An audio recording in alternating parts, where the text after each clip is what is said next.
Hello, everybody out there. My name is Jessica Andrianis, and I'm here with Sherry Wall, and we're going to talk to you today about understanding your senses through music programming.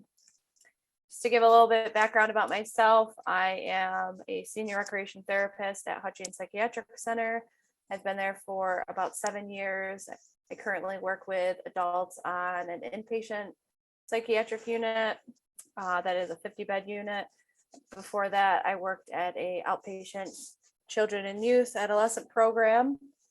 And I also have some experience working with patients with developmental disabilities and assisted living. And I got my bachelor's degree from SUNY Cortland. Woo woo! Well, I got my master's degree at Lehman College. Woohoo! I'm Sherry Wall. I am the head recreation therapist at the New York State Veterans Home at Montrose. Prior to my tenure there, I have worked in basically every population you can with recreation therapists outside of community rec. I have worked inpatient psych adult, inpatient youth, forensic psych adult, as well as a little bit of youth, geriatric, skilled nursing for children and for adults, et cetera, et cetera. So, Jess and I have both talked for many years about how we both use music as a huge modality when it comes to our programming and how versatile it is to be used in all of the different populations. So we hope that you'll be able to find the same benefits that we have as well. Yep. So the objectives we have for you today is by the end of the session, you will be able to identify at least 3 benefits of completing a music program with the individuals that you work with.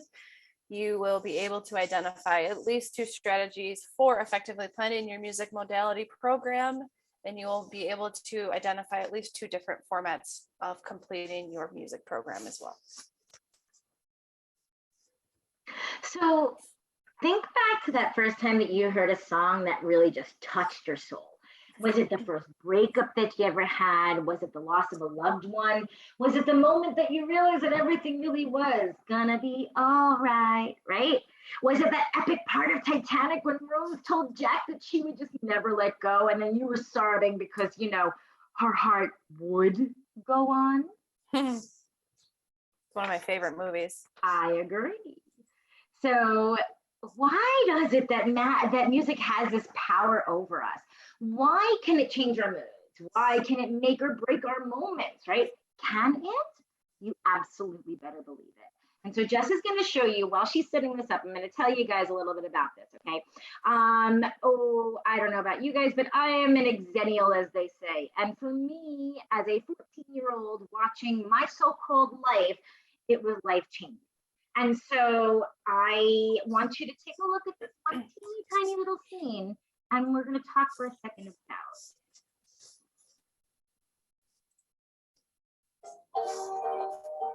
I loved Jordan Catalano so much and talked about him so much and thought about him so much. And it was like he lived inside me.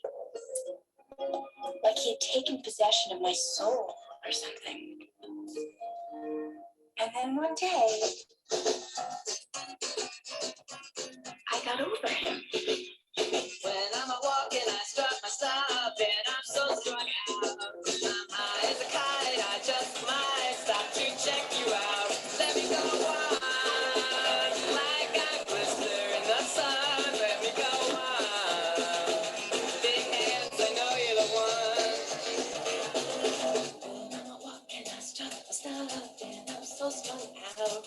I'm high as a kite, I just might stop to check you out.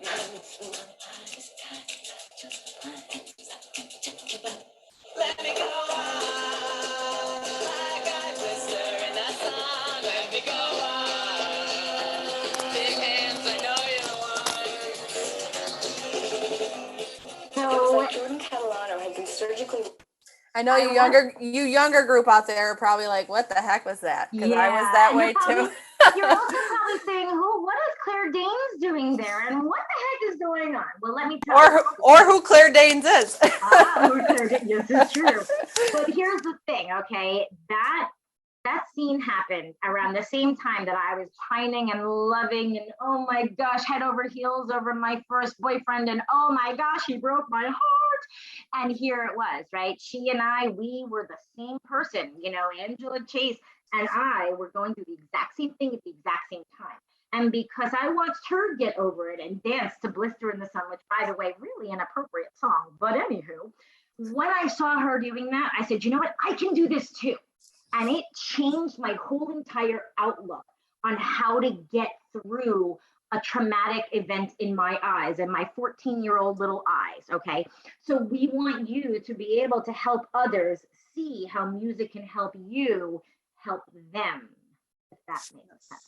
My song in my life was always the Dave Matthews song, Where Are You Going? That was always my song.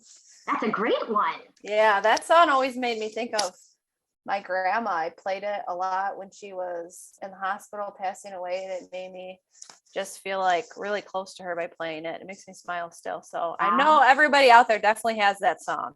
Think about your song as we go through this, because you're going to find your songs and you're going to find the things that affect you, and you're going to be able to share that with your patients, and it's going to make their lives better because you're able to personalize it or help them personalize their own stories. So in short, music can change your life for the better, we hope.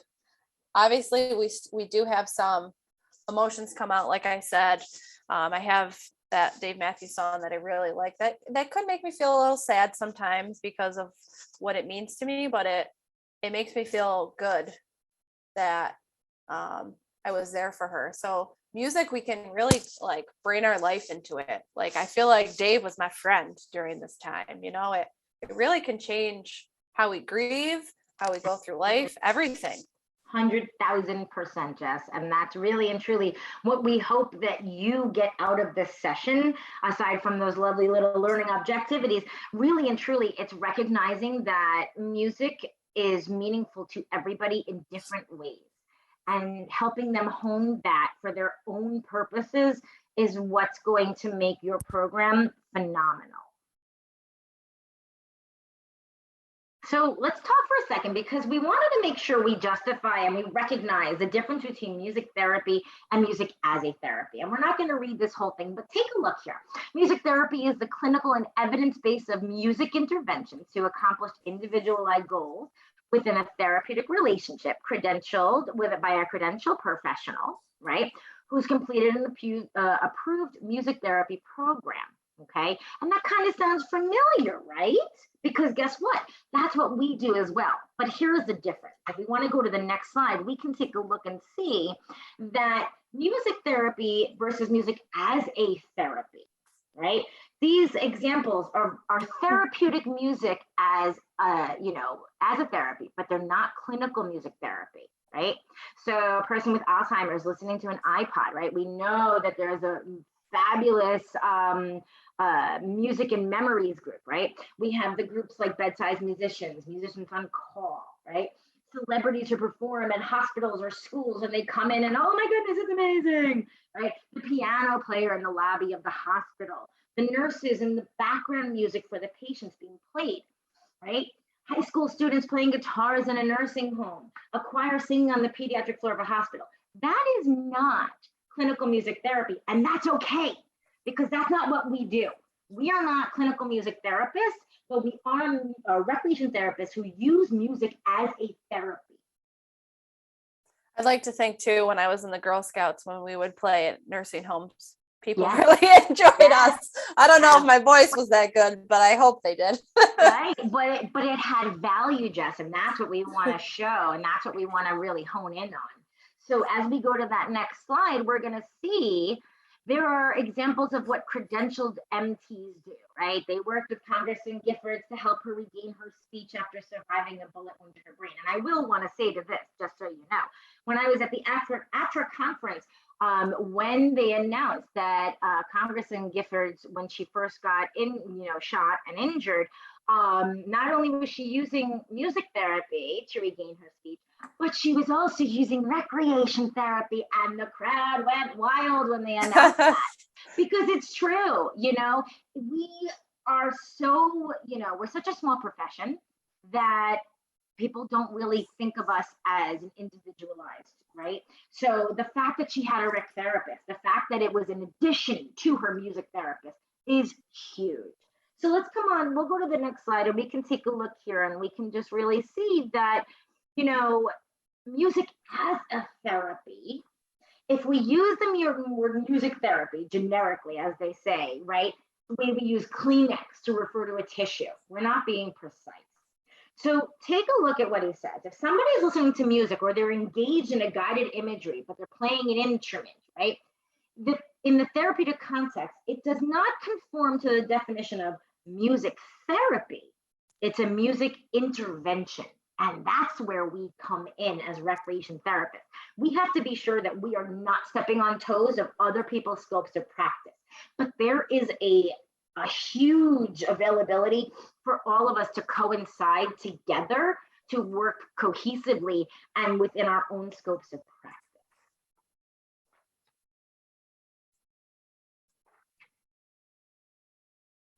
So go ahead. No, please go. So these are some examples of therapeutic. Oh wait, Jess, we gotta pause this because this is exactly what we just talked about. So we'll cut. If you Is can. it? Yeah. All right. So when I worked with medically fragile children, we worked very closely with our creative arts and music therapy department. We collaborated on everything together.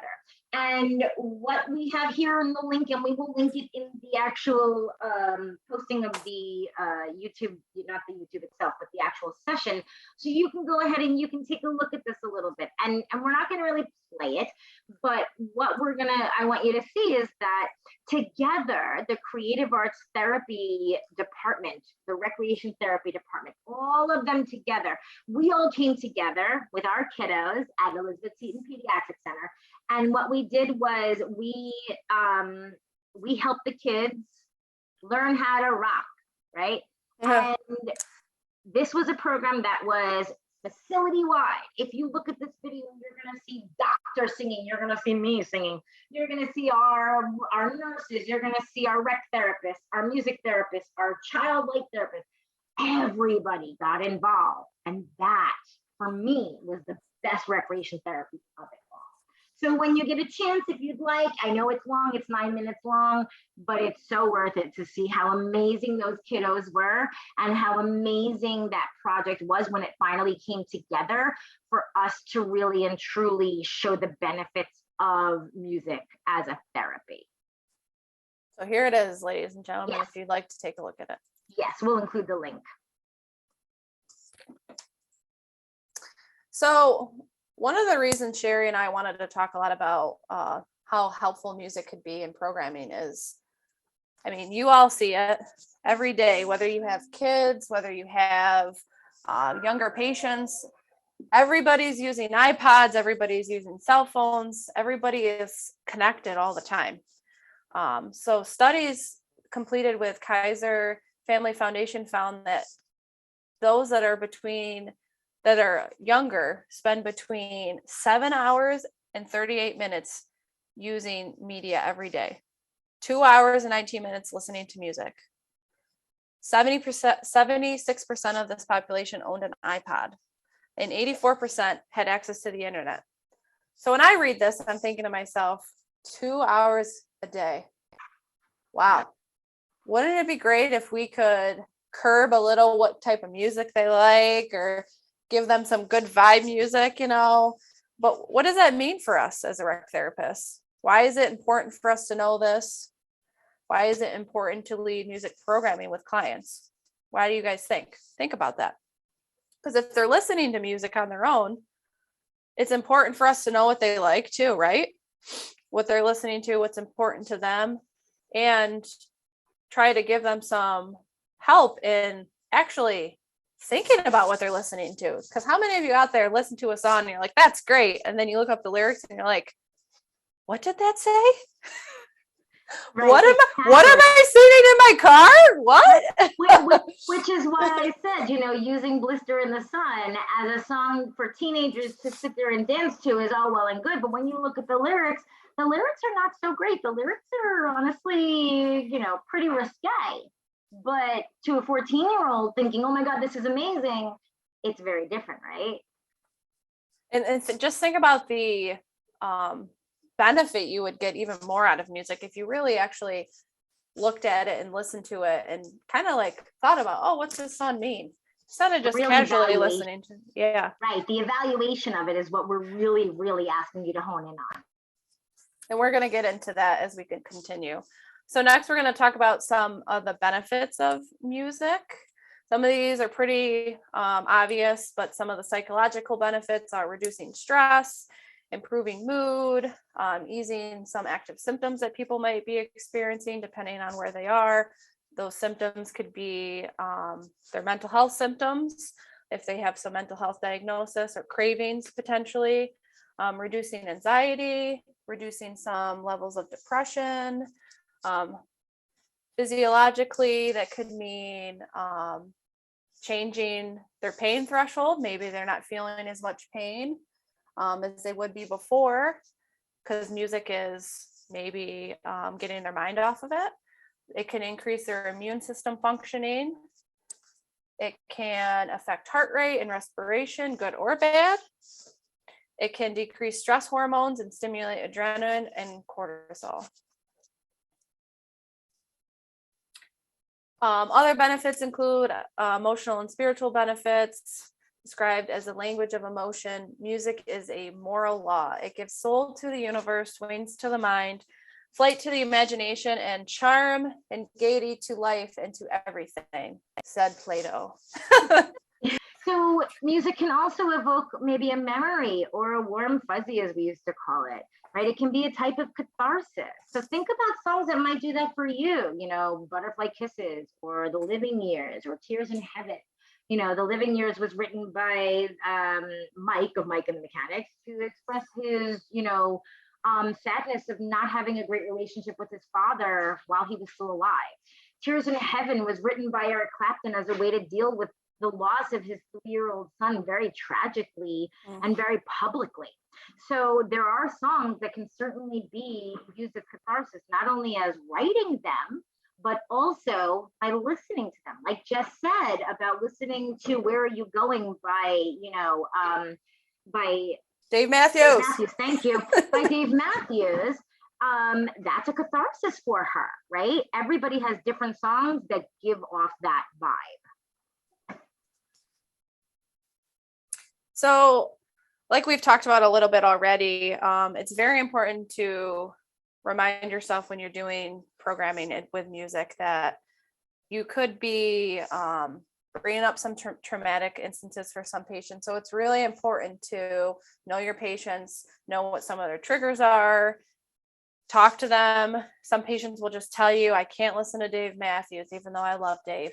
Yeah, I can't listen to Dave because it reminds me of so-and-so. So it's really important for you to know your patients, or even have these conversations with them if it's not in their chart. Tell them, I'm planning to start doing a music program. Is there any certain music that you guys really don't want me to play because it might be triggering, or you really don't like it? Because also, to be honest with you, if you play music that people really like, you're more likely to get more out of it, right? So like a lot of times when I would do music with patients, I would ask them, next week, does anyone have like a recommendations of a song or anything like that? And then if someone came up with something, we would work together with them helping me lead the group. And then you get more out of the patients because they really value the music already, you know? I also want to say you also don't want to have it go the opposite way. And so I always give the story to all of my students when I'm teaching them about how to use music as a therapy. About the first time that I did a music and emotions group when I worked at Children's Village. And in my group, I had the only kids that could be in this program were children who were in foster care between the ages of 5 and 17. Okay, so picture this. Here I am, I'm doing a group about sadness, and I'm using all these different songs about sadness. And I play a song called Father of Mine, which, if you've never heard it before, the lyrics are, Father of mine, tell me where have you been? You know, I just closed my eyes, my whole world disappeared. And I didn't even think about the fact that how triggering this might be for my kiddos. And one by one, I watched each of them as the song progressed get up and leave. And I am not proud to tell you that I caused about 7 different codes that night. And it was all because I triggered them with that one song. So I urge you, I urge my students, I urge everybody, be aware, right? When I worked at Rockland Children's, I had a kiddo that we had no idea why he went off, and he absolutely turned it up, as they call it, and he started wailing on people. Well, it was because a song was played and it wasn't even in a group, it was just being played. And it was a triggering song for him, and he literally just blacked out and went to town. So we have to be very careful when we're doing these kinds of groups. Mhm. Some other important considerations are people's cultural background, their personal viewpoints, the education level of the people that you're working with. So Language barriers. right. For Sherry, it was probably very tough to find music that really captured such a wide variety of ages. 5 to 17 is pretty big, you know? It was. Yeah.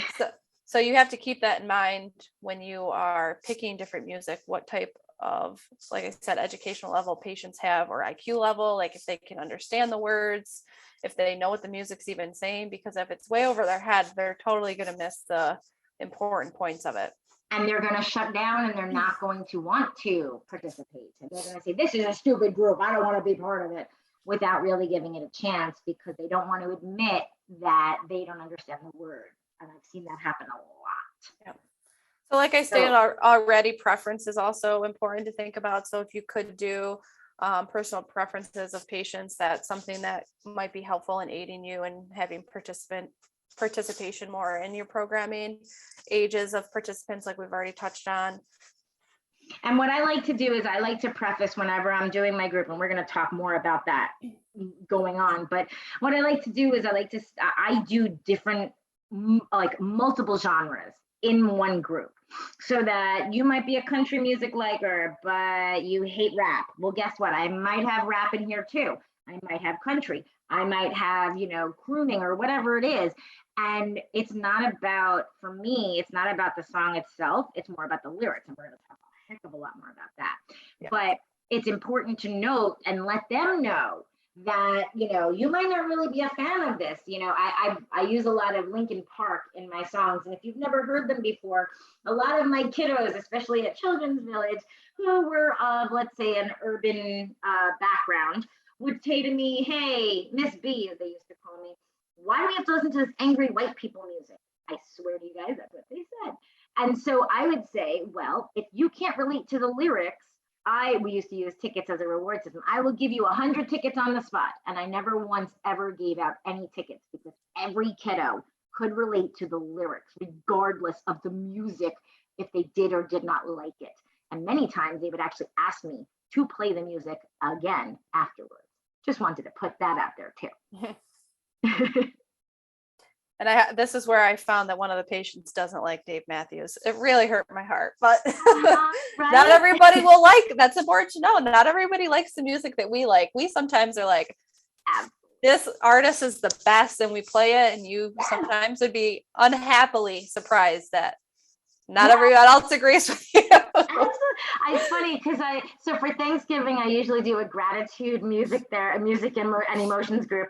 And I use what was my wedding song, and it's all about gratitude, and it's all, and I played it for the kids, and the kids were like, what is this? And the first time I played it, I was like, oh God, they hate it. I'm so sad.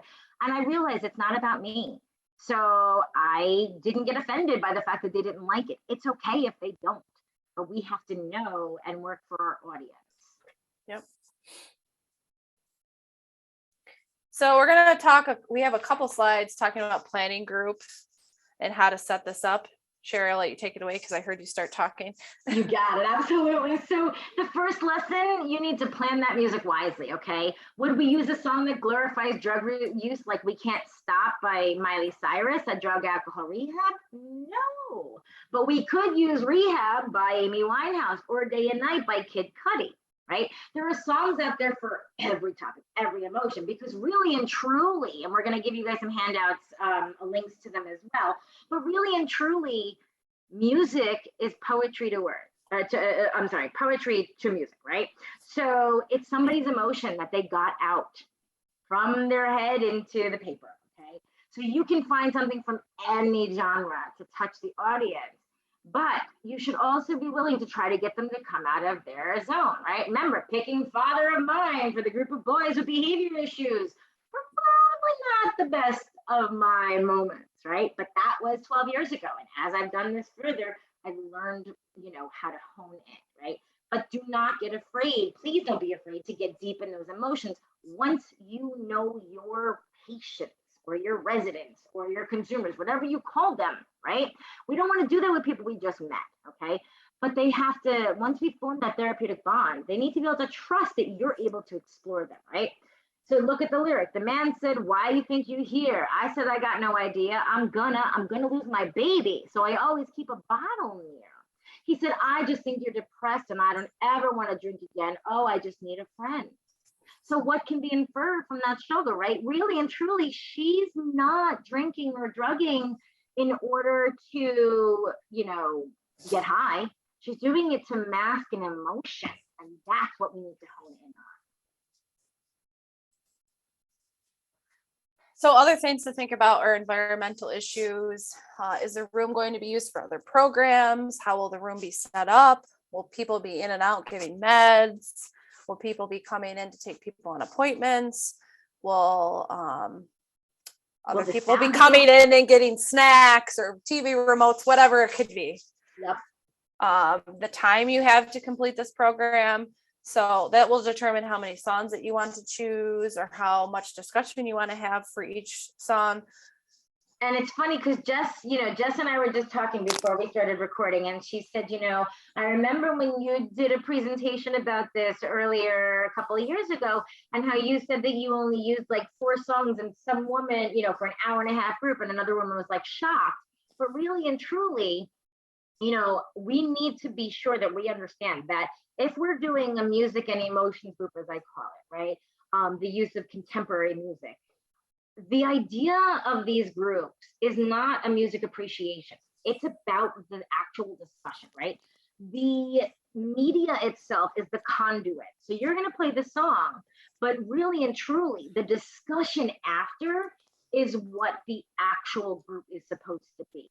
So if you're getting through 4 or 5 songs in an hour and a half group, I consider that a really great ratio, right? But Jess said she can spend 45 minutes on one song. So it's really and truly how willing your residents or patients are able to go, and how much you have done in your planning to have the questions and discussion points to move forward with the discussion. Yep. So other environmental issues or constraints, I guess we could touch on too. It totally depends on the structure of your facility and the different types of programming materials you do have available to you. Where I work, we have iPods, iPads. We have iPads that mirror to the Samsung TVs that we have, so we could play music videos on our TVs. We have Wi-Fi on the floors, but we obviously know that everybody might not have that same courtesy and the same types of programming materials to use. So it totally depends on what you have to use in your programming for how you would facilitate this group. Yeah. All of the above. So it's important to set your playlist in advance. You don't want to just show up and play whatever you have. You really need to make sure you know the music. You are listening to the music, not just once, you're going through it a couple times, you're reading through the lyrics online. I like to read through the music as I'm listening to the music to kind of go along with it. If you want to see what the music video looks like, you might play the music video, because sometimes it's cool to play the video with the music because some of the videos have really great messages. So all of these things are really important to consider. And when you're doing this, you're looking up maybe what the music means, and you're really looking at the music and reading it and identifying different discussion questions based on the lyrics. So like if I'm looking at Eminem, 8 Mile, right in the beginning, he's getting very motivational in what he's saying. I'm going to be, if I pick that song to do with patients, I'm going to be looking at each line and going through that with them and saying, what does this mean to you? How do you think he was meaning this? Or what motivates you in your recovery? Like those are just some examples of questions that you might come up with. And then if you don't want to do the whole song, because 8 Mile is quite a longer one, and he talks pretty fast, so it's hard to always decipher what he's saying. You might have only specific lyrics you want to do or specific verses because you want to curb your discussion to be where you want it to go. And sometimes when we have the whole song included, it could go so many various directions. So it really depends what you want the theme of the discussion to be. Yeah.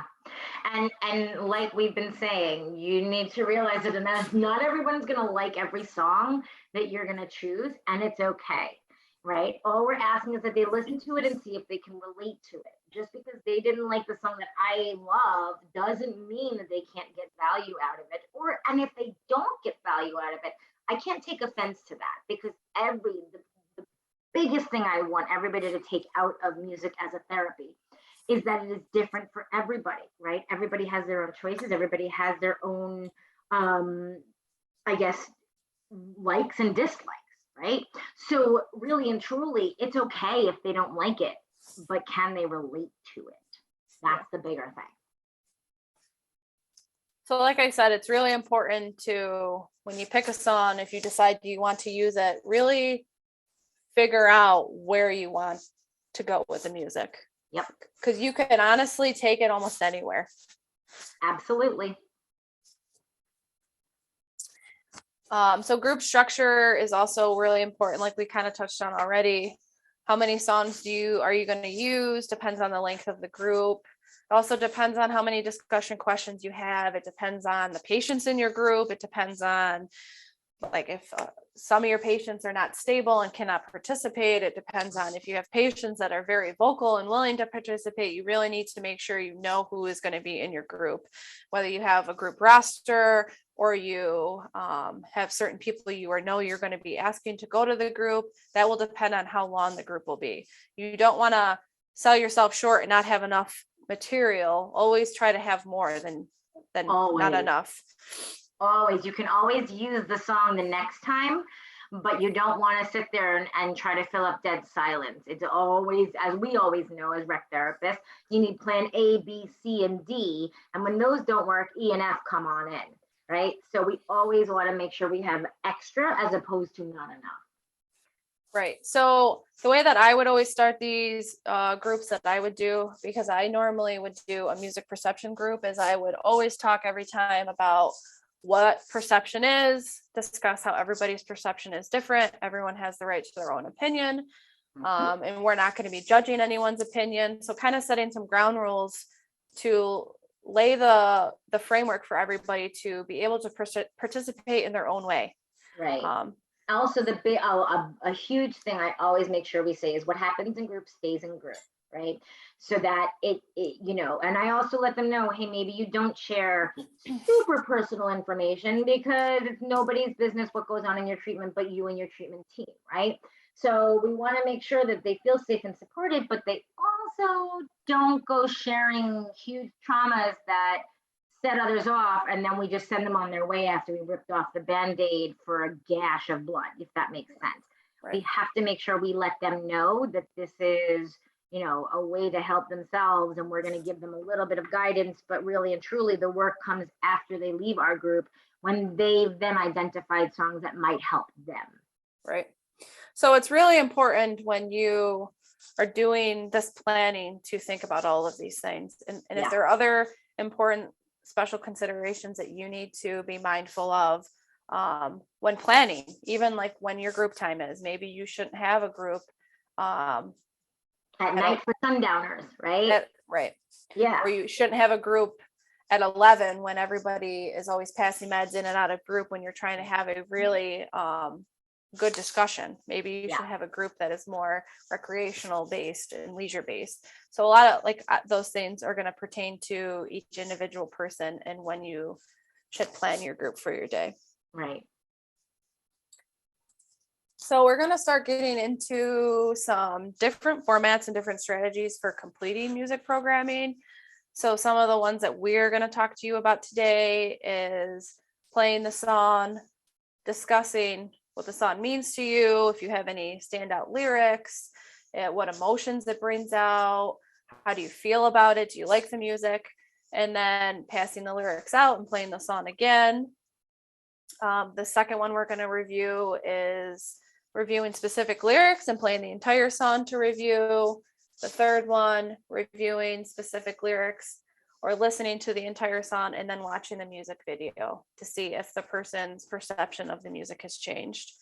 And then the last one is reviewing the lyrics that the artist had written based on their personal story. So these are the 4 different formats we're going to be talking about for the remainder of the presentation. So this is one of my favorite songs to use. It's if you've not heard of it before, it's "Hurt" by Christina Aguilera. So this is one that we can play the song, we discuss, and then we pass out the lyrics and maybe play the song again to see if the lyrics are way different than what we thought. So we wanted to show you a little bit of the video. You know, it's not the actual video, but it's with the lyrics in and of itself. So let's take a look. Yeah, And I don't think we're gonna play them per se, but I think, oh yeah, we are, just kidding. Sorry. I just gotta connect my phone. So the purpose of us wanting to show you this aspect of the way of doing it too is to show you too, like if you don't want to pass out papers. I mean, we had COVID, right? COVID was a thing and people didn't want to be sharing things or passing stuff out. If you We're could still do doing a that. music program on your TV, on an iPod, on an iPad, showing the lyrics, you don't have to pass them out because Also, they're yeah. on the screen. And it's also really good for those who are visually impaired, so that you can make the words bigger in case you have somebody who needs a larger print, right? And again, like Jess said, if you're trying not to print everything, or because of COVID, you really want to make sure that we're doing everything we can to not only save money in our budget, but also infection control, etc. So we're going to pretend at this point that we have already listened to the song without the lyrics, just for the sake of time, because it would take a little bit more time to do this. Sure. We had a discussion about what lyrics stood out to us. We had a discussion about what feelings we had while the music was going on. We had a discussion about key concepts we think the music is talking about, what the author or musician wanted us to think about in the song. And now we're going to show the lyrics with it and play a portion of it and have a different discussion when we're done.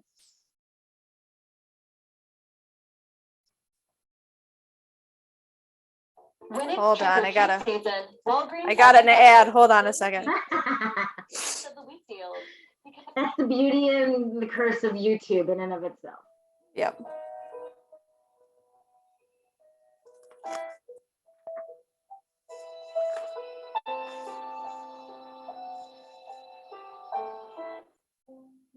Do you want to make that full screen?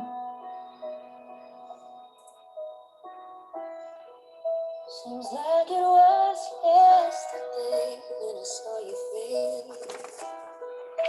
You told me how proud you were, but I walked away.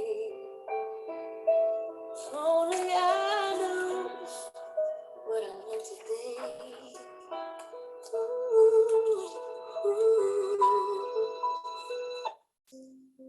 I don't know why it keeps starting. That's okay. So I would take the pain away.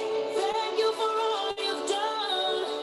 Forgive all your mistakes. There's nothing I wouldn't do to hear your voice again. Sometimes I wanna call you, but I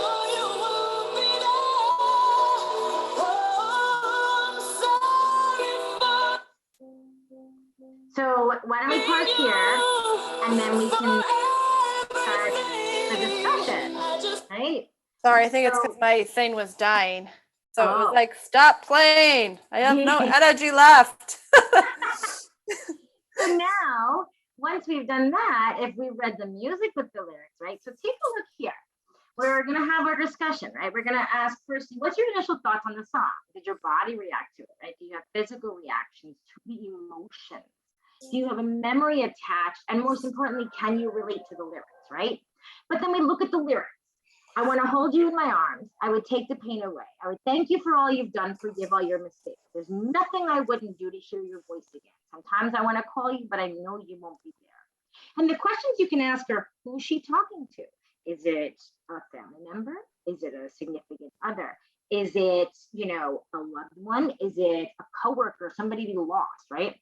And again, we're going to ask them, if you can relate and you'd like to share, who are you talking to in the relations of this song? Is there a relationship that you wish might have ended differently? Are there regrets that you have that you can never rectify? Because really and truly, this song is about the loss and grief. And obviously you can see further, what the message of the song is. It is about loss and grief, and it's about letting go and recognizing that, we can't change the past, but we can move forward, right? Some days I feel broken inside, but I won't admit. Sometimes I just want to hide because it's you I miss. It's so hard to say goodbye when it comes to this, right? So what is this? Is it her pride? Is it the actual realization of loss, of finality? Is it grief, right? What is the situation that caused the loss of relationship? Was it her inability to apologize? Was it death? Was it pride? Could it be in very different ways? Absolutely, because everybody's going to have a different experience, an issue that they're working through. So everybody's interpretation of how this song is meaningful to them will be different, right? And everybody is okay in that interpretation because it is their way of utilizing music as a therapy. And so anybody's way of doing that is perfectly okay as long as they're not using it for self-harm. So it's also important to think about, as we were talking here, I just thought about this. You might have this whole plan for how you're going to do your music group. You might have all these discussion questions. And if someone comes up with this fantastic topic or discussion, it's okay to veer away from what you have on your paper and go along with it, because it's a guide when you make these discussion questions and these plans before. Right. But as you do these, like as I would do these after I've done them for so long, sometimes I didn't have any questions. I would go because I knew the song so well. I knew what I wanted to talk about. So it just comes with your comfortability with all the music programming once you get comfortable with doing it. Absolutely. And sometimes the patients are going to bring up things that you've never thought about, right? And that's okay too, because ultimately, like we said, the discussion is the actual group, the music is the conduit.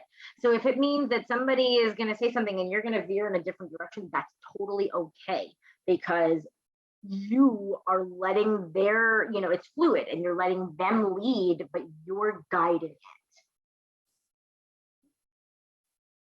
Okay, so the other version or other format we were going to talk about today too is reviewing specific lyrics and playing the entire song. So some of you might know this one. This is Airplanes. Have you heard of this? The airplanes in the night sky. Sorry. Like shooting stars. I know that wasn't my first job being a musician. So with this song, it's a lengthy song. It repeats itself a bit, so you might not want to play the entire thing, or you might not want to review the entire set of lyrics, but maybe just a portion of them. So when I would do a song like this and just play a portion of it, we would go line through line, and the patients would kind of critique what each says. What does this mean to them? They would reflect on it, and we'd go through this entire verse and come up with a general idea of what it means. I might ask questions like, what would you wish for if you could change something in your life? Or what would your wish be for your future? How have your decisions in your past affected you in your present? Because one of the messages the author is clearly stating in this verse is how he gained all this fame, yet he craves and misses the times in his life that were so simple. Yeah. You can even have a reminiscing group with these set of lyrics talking about what are some things that you miss as a kid or as a younger adult.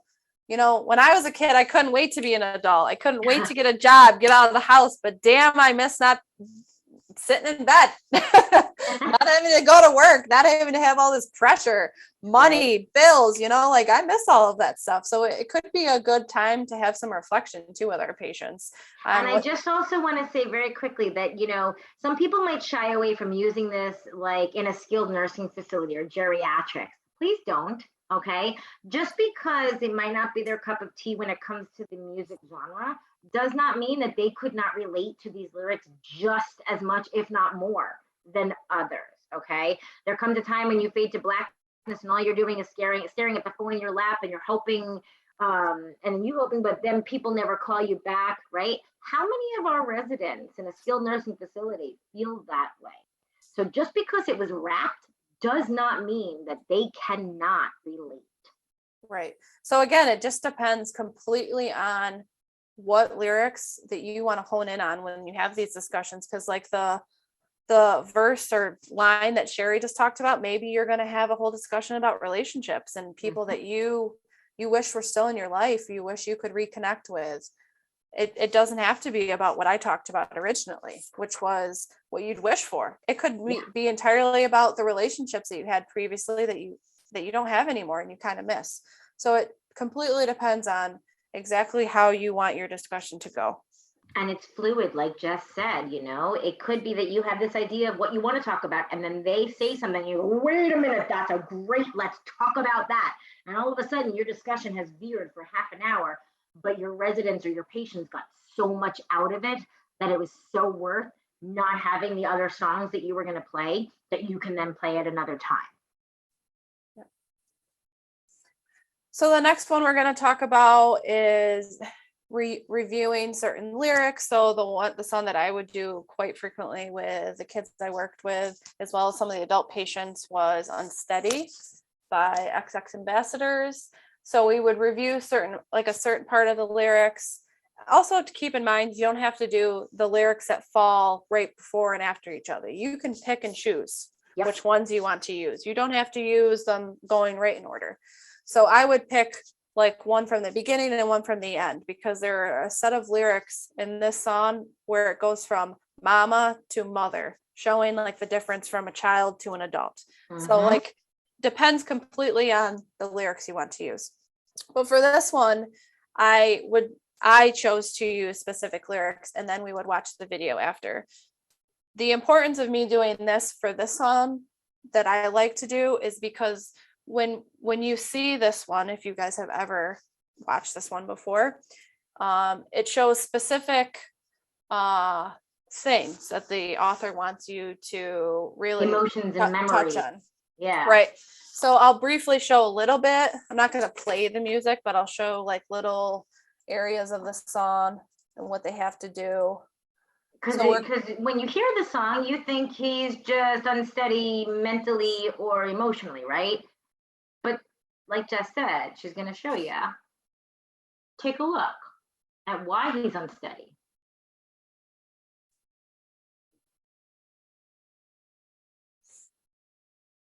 So like I said, one of the reasons I show the video sometimes is because if we have a group, potentially a substance group, or we have a recovery group, I might want to touch on some of these things, like how making choices as a child or younger and letting things go can affect you later. Yep. Or how relationships we have when we just let things go that we should have said something about when we don't can affect ourselves and our families later. So it completely depends on the way you want your discussion to go. But this video specifically shows alcohol use, and it shows how the choices this young man made as a younger adult stayed with him as an adult when he had a child. And it shows his wife, when they were younger, didn't seem to care that much. She laughed it off, was like, oh, okay, it's whatever, I'm younger. But when they got older, he continued to do it, and it mattered because the decisions he made as a younger adult still stayed with him. So, like I said, it depends if you want to have the video or not. Sometimes the video makes it too small of a window of where the discussion will go, and sometimes it makes it more broad. So it completely depends on your patients and what exactly you want to talk about with them. Yeah. But this And- is a good example of turning it into a specific place that you want it to go. Right. And so it's funny. So as Jess goes back to our session, I was telling her how, you know, I had used the song Happier rather by Marshmello. And it's a really great song if you've ever heard it. You know, lately I've been feeling like I want to be happier. And then, you know, I had no idea until another coworker had suggested using it. I said, hey, what about the video? And I was like, well, okay, great. And she said, you do realize that the song is about his dog? And I said, what? And it's true. If you watch the video, it's all about how the dog impacts this person's life and how much better their life is when they have the dog in their life. And, you know, it was a very interesting thing to me to realize that, like, all along, he's been talking about that as opposed to, I just want to be happier in life. What? So think about that and think about the different videos versus the songs that you've heard and how you can incorporate them if you're able to. And then the last format we're going to talk about is reviewing specific lyrics and then reviewing the artist's personal story behind the song. One of the examples I wanted to share was Lady Gaga, Till It Happens to You. This was a song that she came out with a couple years ago. And she came out by sharing that she had been sexually assaulted by somebody that she worked with in the music industry when she was younger. It was something huge for her because she had not shared that, and it happened to her years ago. So this is one of those types of songs that you have to be mindful of the music video if you do decide to use it, because it is pretty graphic. So you might decide not to use it. It has a lot of very powerful lyrics in it. So you would definitely get away with just using the lyrics because it talks a lot about until it happens to you, you don't understand how I feel. And I think that is a concept that is very accurate for many people, whether they are in a psychiatric center, whether they're at the VA, whether in the nursing home. Oh yeah. We will never understand until we have experienced everything they have experienced. Right. And even if we experience similar, we're still never going to ever be able to exactly experience the same thing as them. And I think it's really important to recognize that as well and talk about that, because everybody's experiences are different. And this is not the struggle Olympics or the trauma Olympics. This is a way to incorporate, you know, the ability to recognize that we all have our own stories to tell.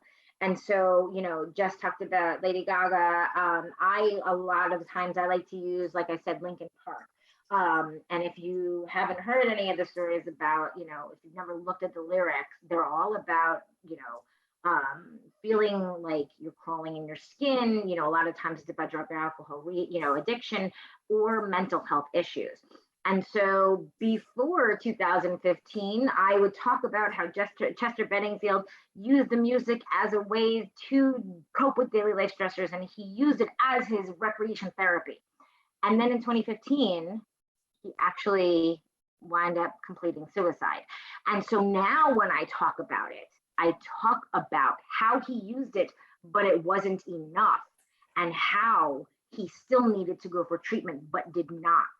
And make sure that they understand that it's not just one facet of treatment, it's all of the facets of treatment that they have to be engaged in order to really and truly move forward. And that's really important because, again, how do we get through the pain, right? How do we learn from our past? Okay, how do we share stories of recovery when it comes to mental health, when it comes to drugs or alcohol addiction, or when it comes to physical abuse, et cetera, et cetera? How do we relate to it, and how do we move forward from it? Yeah, another really good artist that I would use a lot is Blue October. He does the Hate Me song, and it's really I really like that song. I use it, like I said, pretty often. And he has a history of mental health, psychiatric treatment, where he was on his way to a gig and needed to be hospitalized because of his mental health disorder. So I think it's really sometimes even sharing stuff like that with patients.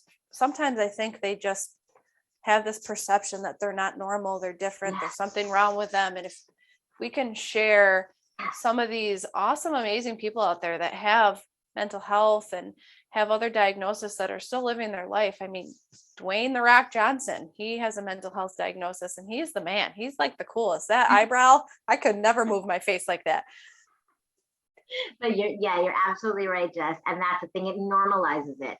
And I think that, we've come a long way in the last 20 years or so when it comes to the stomping out the stigma of mental health issues, or, realizing that addiction is an actual diagnosis as opposed to, just not pulling up the bootstraps and making it happen. That's not the case. We know that it is an Putting your big girl pants on. Yeah. Right. We know that it's an actual, theological issue, right? Same thing if I were a diabetic and I needed insulin in order to help myself regulate, it's a chemical imbalance that happens. And so when we normalize that and we recognize that people like, on the next slide, you'll see like Demi Lovato, right?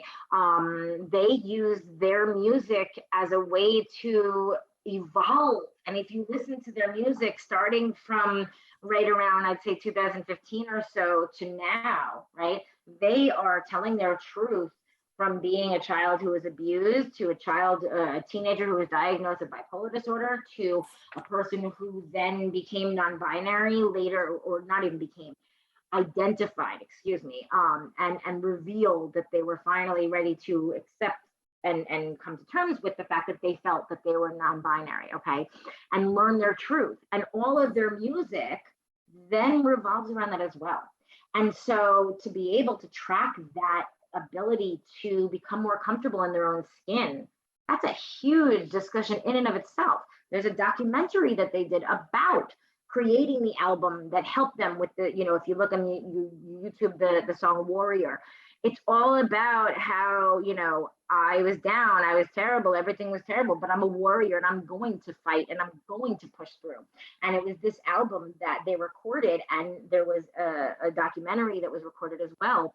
And it goes into a lot of their mental health issues, eating disorders, all of that, and how they moved forward. So I highly recommend not only that, but watching the actual, not the video, but also the documentary, because there's a lot of really great discussion points that you can do by showing the documentary itself, if that also helps. And Sherry, you've used the documentary I do. with patients that you worked with, right? I absolutely do. And I've actually turned that into, I used to run a group called Music and Emotions, and that was absolutely a 6-week series. I would show them 20 minutes of the documentary, and we would stop throughout and discuss the way that we're seeing, because again, it's not a movie. This is real life. This is what's happening. And we're going to talk about, how the signs and symptoms of bipolar disorder. And we're going to talk about, how this emotion affected Demi and how you can see it in their face in the actual documentary of what they're talking about. So I highly recommend, if you're able to, obviously you have to watch it and you have to have questions, but really and truly, that's a great discussion piece, even when you're doing a music appreciation group. If you're not doing it as a specific music and emotions group, if you will. These are resources that we used for presentation, and here's our information if anybody has any questions. We want to thank you for sticking with us for the full hour of our program. If you have any questions, please let us know. It's a little bit more difficult to demonstrate exactly how to do a music program when you're doing a virtual session. However, Right. if you have any questions, we'd be happy to send you some additional materials or anything like that. Yeah, and like I mentioned earlier in our session, that we have the handouts of, various songs you can use for various emotions. If you want to email me and reach out, I will happily share that with you. We're here to help you make your patients' experiences better. So please, absolutely feel free to reach out to us and let us know what we can do to help you help them. Yeah, so we hope this presentation was helpful to you and you will be able to utilize some of these materials to facilitate your own music program at your Yep. facility.